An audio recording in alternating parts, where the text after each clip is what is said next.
Good afternoon, ladies and gentlemen. This is Davo from Archon Esports, bringing you another Starcraft 2 1v1 cast today. Excellent, this time on Cloud Kingdom, the most Super Mario friendly map on Starcraft 2, just sincerely because of its name, not because of the way it looks. Anyway, in the top right hand corner we have our red Terran, who goes by the name of Yuko or Yuko. I'm sure I will alternate between those two different pronunciations throughout the course of the game, so sorry for that. In the bottom left hand corner we have EllenPage. Excellent, which sounds like a very English normal name. Hooray! So there we go. These guys are Platinum League players, and this was uploaded onto Reddit, the subreddit Cast It, by Kibstar. Now I must explain why I have been absent for about a week and a half. Basically, I've had all sorts of issues, weddings, etc, etc, and lately I have completely messed my back up. Yes, I have, so if you hear me going, ah, halfway through this cast, that is simply because I've kind of done something funny and it hurts, basically. So there we go, little bit of issues out of the way so we can get onto the cool StarCraft action. Yes, yeah, cool, awesome. So, for those of you who aren't familiar with Cloud Kingdom, which of course we all should be because it is on the ladder, it is a very, I'd say it's a Protoss friendly map, so generally speaking it's pretty, you know, balanced for both the Zerg and Terran matchup. One thing I will say is it's very easy to defend your natural expansion as Terran through use of siege tanks and stuff like that. On this particular map, that's all I can really say because of the high ground right here. Yuko doing the normal kind of Terran thing and literally just blocking off his ramp, as you do, or as many Terrans do like to do anyway. The drone taking the bit of the dangerous way through there in the mineral line. Some Platinum players will surround your worker if you take them through the mineral line straight away like that. And there we go, it does actually look like this drone has met his fate and will be locked in the Terran base forevermore, or at least until that Marine pops out and kills him. So there we are. Sad life of little Mr. Drone. Oh dear, EllenPage. EllenPage. Your drone is going to die by the hands of Yuko. Here we go. And a nice little bit of micro even, I'm sure will finish off that drone. There we go. Back to real world things. It does actually look like this has been a 14 hatch, 14 pool kind of scenario from EllenPage right now, seeing as we've got, that's a guess by the way, seeing as the pool is just finishing and as is the hatch. Excellent. We've got some gas down too, so we can probably expect to see speed going down for the Zerglings. As soon as the gas for the Zerg player reaches 100, that would be pretty standard to see. And of course that helps the Zerglings massively. And are we going to see it? Surely. There we go, down it goes straight away, and I wouldn't be too surprised to see, yeah, most of the drones pulled off gas. I mean, there's only one left on gas right now, and that is very typical of Zerg players. They'll just want to get their gas, enough gas to get that speed increase, because it increases the overall effectiveness of Zerglings so much, and the speed upgrade isn't actually, it doesn't take that long to do either, so there we are. This Terran Yuko is expanding at the moment, which is a fairly popular thing to do at the moment versus Zerg, mainly due to the high efficiency of Terran units. They kill stuff very, very easily indeed, and they're fairly cheap. Terran's bonuses are really in the early game actually. That's something I have noticed recently. Terran do thrive in the early game and the mid game, and then in the late game they kind of can struggle a little bit more, but taking an early expansion is definitely something that isn't too strenuous for a Terran if he is scouted correctly, of course, and I'm sure Yuko has. Our SCVs well, I'm not sure when what time that was scouted at, but there you are. I mean, the hatch was up at the same time as the pool, so you can't really expect any sort of early pressure or anything like that from EllenPage, or at least that is the plan. So we do have Yuko just getting some barracks up nice and quick, like, and another command center as well. It does actually look like this command center will just be to build SCVs for the time being, which also actually is a fairly well recognized strategy, but you would think that maybe Yuko would want to transfer some probes across. I will say that straight now, because I mean, the mining efficiency of this base is severely lessened by the fact that there are no SCVs there, so maybe we should see a transfer anytime soon, perhaps? Well, nevertheless, maybe Yuko feeling a little bit vulnerable, so he is going to be putting a bunker up and possibly even blocking off his whole little area here. Let's call it a little concave, which again is another reason why this map is good for races such as Terran and Protoss, because this little concave part here, which I'm not sure is the right word, is a very good shape for it. I mean, it's very small. It will only take a few buildings to actually block it off completely. Meanwhile, EllenPage knows exactly what is going on, or at least he should do, or she should do. I don't know if it's a he or a she. Sorry. But, of course, it will take very little brainpower to work out that there is, in fact, an expand going on. Meanwhile, we do have the destructible rocks being destroyed right now from EllenPage, which is something that Zerg players do favour to do on this map. I've seen it happen time and time again, because it obviously increases the mobility of their army greatly. And there we go, that has gone down. The Zerglings kind of stood in a very nice little formation there. Very nice, look at that, that's great. Excellent. And a spine crawler right there from EllenPage as well, just in case there's any sort of aggression coming out, which of course there probably won't be, but hey, better safe than sorry. There we go. It does look like a transfer has actually gone down right now, as there is a big gap right here in Yuko's mineral lines without any SCVs, and of course there are many more SCVs on the natural expansion itself. Meanwhile, 1 weapons and 1 armor are on the way for our Zerg player right now, which will dramatically increase the effectiveness of these Zerglings, and we have possibly my favourite Zerg unit, Banelings, on the way, and Banelings are hilarious and great fun, and you know what, this should be a pretty fun match to watch, seeing as our Terran here, Yuko, is primarily going a bio-orientated build. He only has 1 factory of a reactor, which I presume is going to be switched with the starport in a minute, so we should see lots of Marines getting consumed by Banelings pretty swiftly. So it'll be interesting to see if Yuko has the splits to deal with the Baneling pressure, which is surely forthcoming. And we also have our Zerg player taking a 3rd base as well. Cool to the max. There we go. And he is systematically just working around and destroying these destructible rocks as well, which of course I don't particularly think is a terrible idea. Going to check the watchtower before he goes to destroy the destructible rocks as well, which is fairly well thought out, if I'm honest, because if you could imagine, if someone doesn't do that, then, well, he's going to see a whole lot of Zerg destroying these rocks, and that could not be good. Meanwhile, 1 weapon and 1 armor is on the way for our Terran player right now, and that will help him even it up a little bit, but this is quite a lot of Zerglings on the field right here. These Marines and Marauder, just 1 Marauder, have Stim, so it will look like these Zerglings will probably want to run away right now. Meanwhile, my favourite upgrade is on the way as well, Centrifugal Hooks, just from the way it sounds. Oh, Centrifugal. It's a very satisfying word to say, and I like it that way, yeah. Infestors on the way too, and of course the Infestors and Banelings make a really potent mix. Oh, nice split there. I don't know if that was intentional from Yuko, actually, and he's kind of split his Marines 3 ways just in case any sort of Baneling pressure does come. Also, a scan coming down right here, where he will be able to see the Banelings coming down the ramp if anything like that actually happens.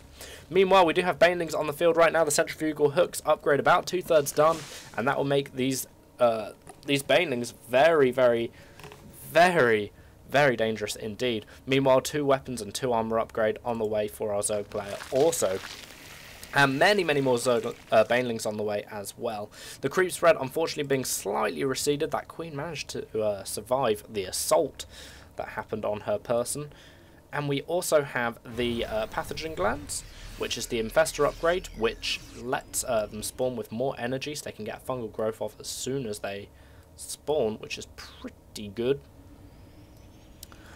So that's pretty interesting. I'm sure that we'll see some very nice fungal growths going down. And as I was saying earlier, actually, fungal growths and Banelings are such a lethal combination, because when you see Banelings as a Terran player, all you want to do is move your forces out of the way. That is all you want to do. You want to split and get out of the way as soon as possible. But with fungal growths, of course, you cannot do that. They hold your Marines or whatever it is in place, and then they are just will to banelings, unfortunately.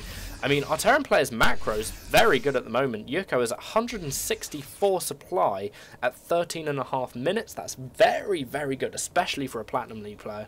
So props to him. Very good. I mean, he's on his way to getting capped pretty dang quickly, and that could be pretty dangerous times for EllenPage, as Zerg players do usually like to have more stuff than their opponent. That's as a general rule of thumb, because I mean their units aren't as effective. This small group of Marines and Marauders do look like they're going to take down these two Queens that were probably just used for creep spreading, and what a job they are doing, covering nearly half the map in creep at the moment.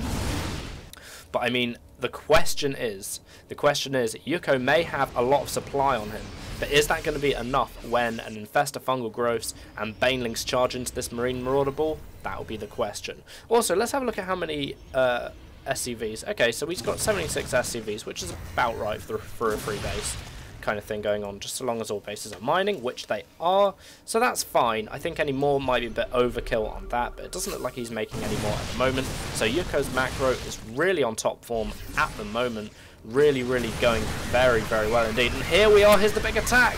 And are these Banelings going to catch anything?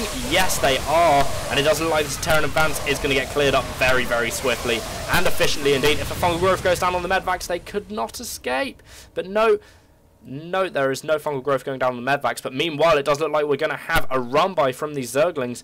Well, I say a run-by, it's more like a run-in into the third base right now of Yuko. Siege Tank taking its vengeance from the high ground right there, but it doesn't look like it's going to be doing much good, seeing as the shells are just raining down on top of the SCVs as well as the Zerglings. And here we go, we have some Marines coming in to help, but I think it's all a little bit too little too late. Many infested Terrans coming down right here to try and kill off this command center. And to be honest, I think they're going to be very, very successful in doing that. If they're very quick, they could possibly even get over here and snipe the one on the right as well. These Marines, meanwhile, are going to want to come over here and do something about this craziness that is unfolding. And they definitely do that in very good Marine-orientated style. And there's also a siege tank blasting away. So, I mean, Yuko did lose his entire army right there. EllenPage kind of denied a fourth base before it even got in position. It does look like Yuko is going to be going for a drop right now, and it's something that the Terran players will do to try and get back ahead if they feel they're slightly disadvantaged. And of course it is just a great harassment technique as well. A Marauder meandering around over here, kind of in the bottom side of the map, possibly doing some scouting, seeing what is going on. Yes, he has seen the fourth hatchery from EllenPage. So Yuko is in the know about that, and that's a lot of Overlords right there, but that's perhaps not what EllenPage would like. Yuko seeing all of these Overlords clumped up like that, and maybe if it was a bigger drop he could have taken down some more Overlords, maybe could cause some supply issues. But I mean, Yuko does have a very, very large Terran army right now. His macro is quite frankly brilliant, always being very, very low on minerals indeed. EllenPage does look like he is saving up for something, and that something is indeed Ultralisks, as we have the Ultralisk Cavern on the way. Also getting his adrenal glands, which are amazing. Where is it? Adrenal glands. That's a really cool logo as well. And they increase Zergling attack speed by 20%. He's getting his three weapons and 3 armor upgrades as well. So he was really, really pumping the upgrades. I think that is one thing that can be clearly said about EllenPage's style of play at the moment. He is very going for an upgraded, orientated kind of style of play at the moment. So his units just do more damage. And are far more effective, thus making him, have to get less, pretty much. And one reason he could be stockpiling minerals like this is to get loads and loads of Ultralisks with that Chitinous plating, with that 3+ weapons and armor. And it does look like that was an SCV or a Marauder just getting cleared up there. It's probably our little Marauder buddy down here. And here we go, we do have Yuko coming in with a lot of siege tanks, a lot of Marines and Marauders to try and do something about this right now. Meanwhile, EllenPage is pulling back a little bit here. Probably not the best decision, but he has pulled back to take care of a drop that's right over here. Meanwhile, it does look like this fourth hatchery from EllenPage will get cleared up very, very quickly indeed. Meanwhile, the Banelings and Zerglings do flood in to try and do something about this. The siege tanks taking out the majority of the Banelings, if not all of the Banelings actually, and it doesn't look like maybe this Terran army will prevail. Maybe there's still one Baneling left there in the mix, but Oh, and that takes down about 3 more Marines. And there we go. Only Infestors left there from EllenPage. No more fighting units left on the ground. 28 Zerglings building, though. And Yuko is pulling back right now, safe in the knowledge that he has destroyed a hatchery of his opponent. If we have a look at workers' kill count, Yuko has actually killed 15 units. Workers either, and 299 units killed by Yuko right there. But of course, that is kind of what happens when you have a massively Zergling army. And here we go, Yuko coming back out with 175, remaxing very, very quickly indeed for a Terran player at least. Terran obviously having less kind of leeway on how batch they can produce their guys, basically. I mean, Protoss and Zerg, they've got a very batch-orientated system, and if they've got enough hatcheries and gateways, they could just literally get back up to 200 in no time flat. But if we have a look at the wrong one, if we have a look here, we can see that EllenPage has 84 SCVs, and, sorry, Yuko has 84 SCVs, and to be honest, that might be a little bit too many SCVs. Here we go, the Baneley's coming in right now, and this could be a complete disaster for this Terran army, but with some very, very good micro from Yuko right there. It does look like this attack will get pulled off quite nicely. This hatchery will surely fall right now. But here is a telltale sign of someone having Ultralisks. It is an Ultralisk on the field. Of course, Ultralisks having one distinct disadvantage versus Siege Tanks is Siege Tanks have a bonus versus Armoured. So Siege Tanks naturally will do quite a lot of damage versus Ultralisks. And here we go, Yuko is actually cleaning up this 4th hatchery again. Meanwhile, more Zerglings and Ultralisks join on the field. EllenPage saying, you are so bad, :DD. Unfortunately for EllenPage, Yuko is not bad at all. And that is pretty much why Yuko is on top at the moment with this tier 3 unit. Who knows what could happen on the field right now. 3 weapons and 3 armors just finishing up for our Terran player right now, solidifying a defense up here in the base as well. Meanwhile, we do have a run by on the way here into Yuko's 4th base, but there is a planetary fortress right here, so it will probably hold, depending on whether or not these Ultralisks can get a good enough hold on the SCVs, and it definitely looks like they're going to be able to, and there are lots and lots of SCVs being transferred down here into the planetary fortress, and this could be a very, very bad time to be an SCV as well. Absolute carnage going on right here for SCVs, and this could mark an end to Yuko's good macro right now. Wow, 60 workers killed from EllenPage right there. So that has to damage the economy somewhat. Yuko has to make a kind of some sort of push right now in order to do something. He is transferring off his natural into his 4th, I presume. But we are going to have to see something happen right now from Yuko, because, I mean, Zerg has very, very powerful tier 3 units, and the question is, will we see them making a difference here in this fight? Yuko does have a lot of medevacs, and we do have a lull from Yuko right now. You mad? Maybe. Those Ultralisks did a lot of damage. A lot of damage. But overall, in supply, we have many, many, many more units for Yuko right now. Oh, and a Greater Spire on the way as well, which of course is not good. Zerglings siphoning in here from EllenPage, with Infestors coming over there and destroying quite a lot of medvacs, as well as the vast chunk of the Marine Marauder army. And here we go, we do have another push coming in right here. Absolutely relentless pushes from Yuko, trying to make something happen.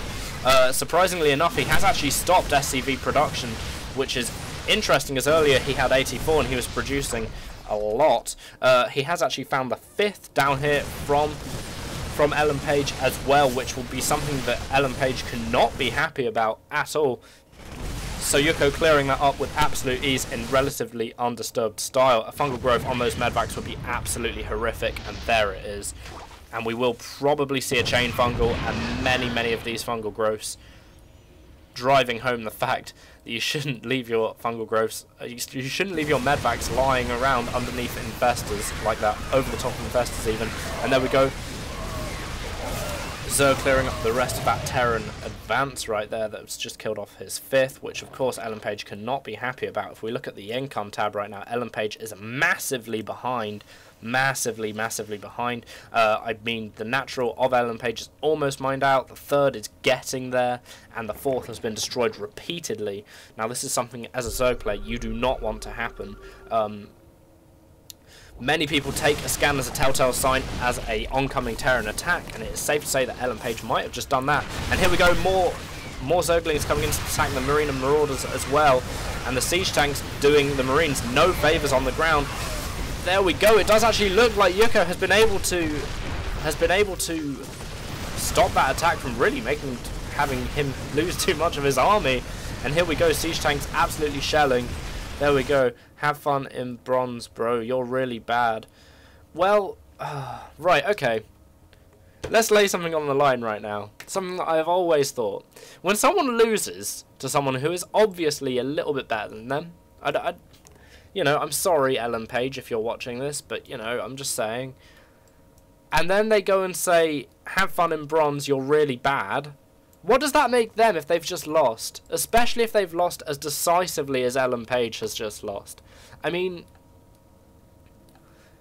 Yuko's macro was good. Very, very, very good. Very good indeed. And I will honestly just come out and say it right now. EllenPage has no reason to say that at all. Yuko beat him very decisively indeed. And to be honest, I think it's, I don't know, it's just a bit rude really, isn't it? And at the end of the day, Starcraft, in my eyes, it's a bit like snooker. There's no place for rudeness. Oh, my back. Anyway, guys, thanks a lot for watching.